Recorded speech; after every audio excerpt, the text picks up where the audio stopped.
Okay, pop quiz. What's wrong with this resume?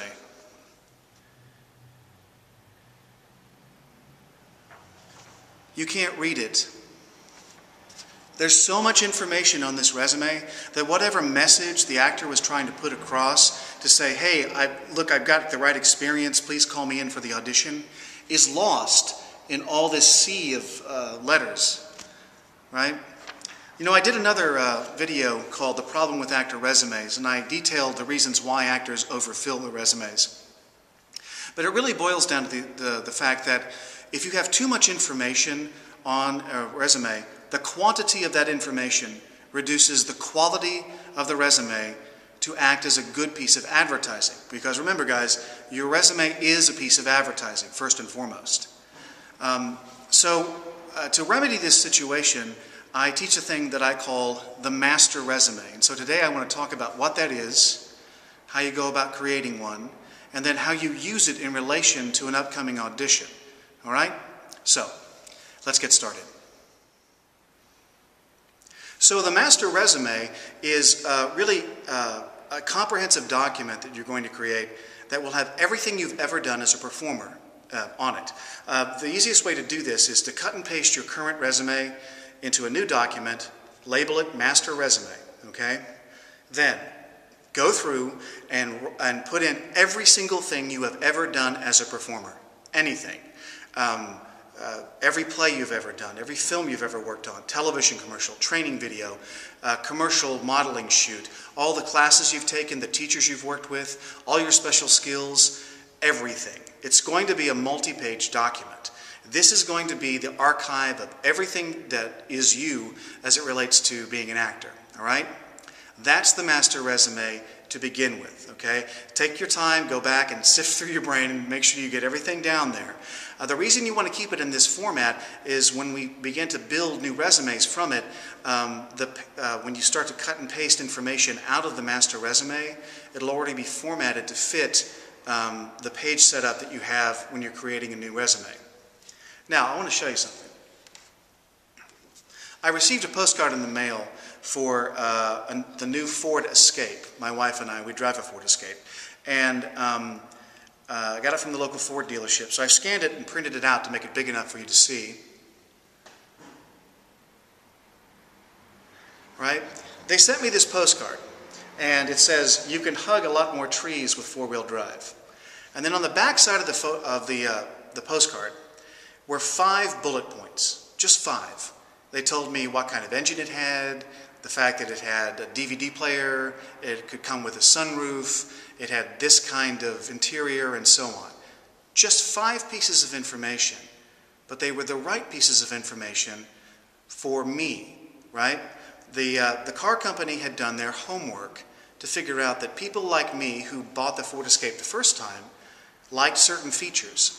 So this new Ford Escape that's coming out, they wanted to highlight those features in the postcard, right? They did their homework in relation to the consumer that might purchase the new Ford Escape.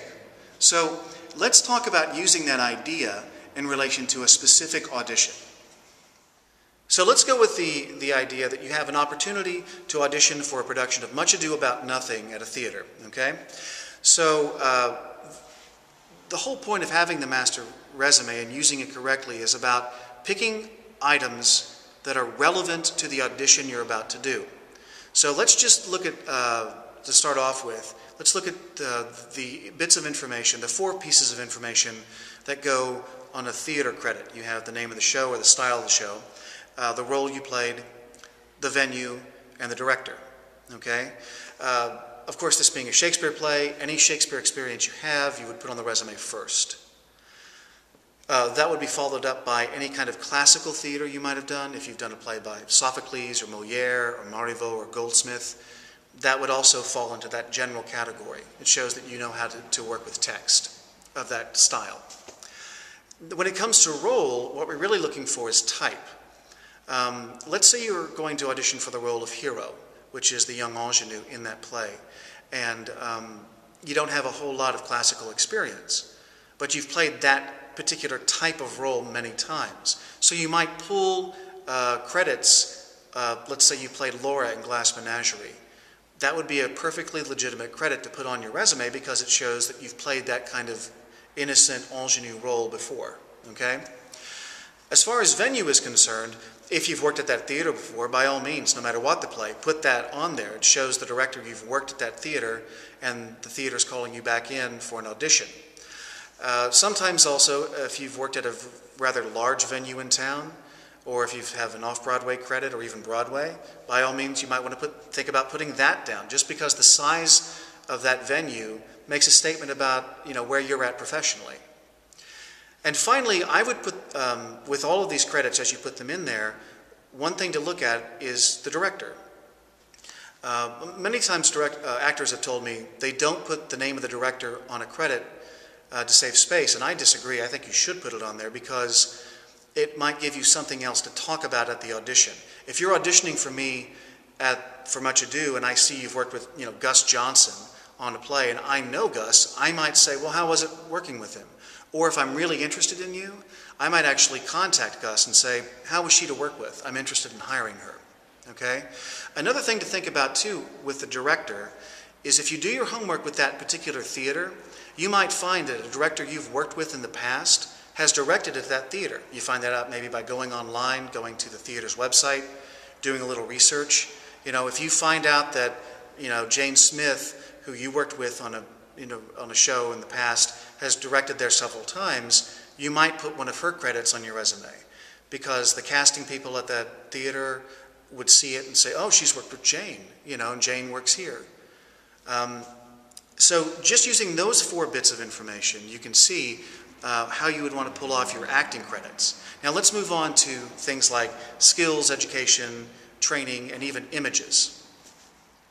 Okay, so let's look at your special skills. If you know how to sword fight, if you know how to play a lute, if you can dance, those things might be very relevant for Much Ado. If you know the play, there's a dance scene.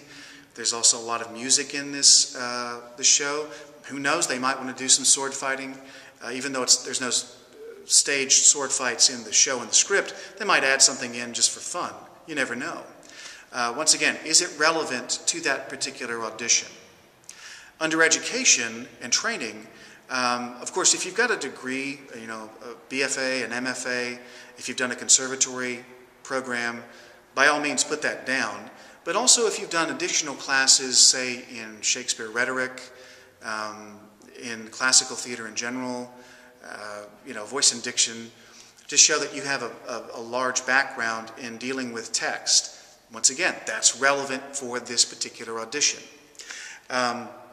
And then finally, if you've seen my video on the concept I teach about anchoring, if you have a photograph of you from a previous production, once again, let's use the hero example. If you've got a picture of you playing Laura in Glass Menagerie, and it's a really good shot of you, and when you look at the picture, it just says young, innocent, ingenue, then you can incorporate that photograph into the resume itself, and it will act as an anchoring image. It'll show them what you look like in that style of character. So once again, guys, all these different pieces are pulled onto the resume only in relevance to this particular audition. Okay, you're almost finished. After you've cut and pasted the information onto this new resume, you're going to want to play with font sizes, what needs to be in bold, what should be highlighted, where do you want to put the picture and all that. But after you finish all of that sort of layout design, print out a copy. Hold it at arm's length. Can you easily read all the information there? Or does your resume, again, look like this? If it looks like that, you've got too much information on the resume. Remember the example of the postcard that I received from the Ford dealership. They only had 5 bullet points, but they were the right bullet points. So if you have too much information, if it looks too crowded, start pulling stuff off. My general rule is I never use a smaller font size than 12, all right, for the main body of all the information, like the play and the role and the venue and so on. That's the smallest I use. If I can't fit all my information onto that resume and comfortably and it's easy to read, start taking things off. So use this master resume idea for every audition you go to. Once you have this archive of all of your work, you'll be able to build a new resume every single time for every particular audition. You'll be able to put the right roles in the right order to make the right statement that says, I'm trained and I'm ready and I'm the right person that you should hire for this particular role.